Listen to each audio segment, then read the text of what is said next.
আগেরবারের মতো এই দফায় ভারত সফরে এসে ঐতিহাসিক হায়দ্রাবাদ হাউসে অবস্থান করেছিলেন রুশ প্রেসিডেন্ট ভ্লাদিমির পুতিন।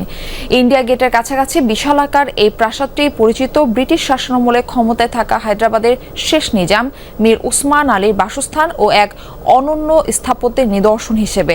৩৬ কক্ষ বিশিষ্ট ইউরোপিয়ান নকশায় তৈরি এই প্রাসাদের বর্তমান মূল্য প্রায় ১৭০ কোটি রুপি। রাষ্ট্রীয় কার্যক্রমের পাশাপাশি প্রাসাদটি ব্যবহৃত হয় বিশ্বের প্রভাবশালী ব্যক্তিদের ভারত সফরকালীন আবাস হিসেবে।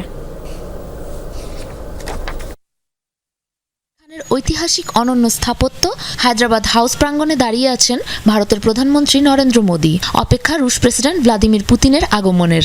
বন্ধু আসার পর তার সাথে করমর্দন করে সঙ্গে নিয়ে প্রাসাদের ভেতরে প্রবেশ করেন প্রধানমন্ত্রী মোদী।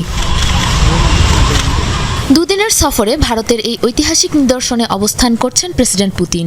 ইন্ডিয়া গেটের কাছাকাছি অশোক রোডে ৮ একরের খানিক বেশি জায়গা জুড়ে অবস্থিত সর্বমোট ৩৬ কক্ষের অনন্য এই প্রাসাদটি একসময় হায়দ্রাবাদের সপ্তম নিজামের সম্পত্তি হলেও এখন তা ব্যবহৃত হয় বিশ্বের প্রভাবশালী ব্যক্তিদের সফরকালীন নিবাস, সাংবাদিক সম্মেলন, রাষ্ট্রীয় ভোজসভা এবং বৈঠকস্থল হিসেবে।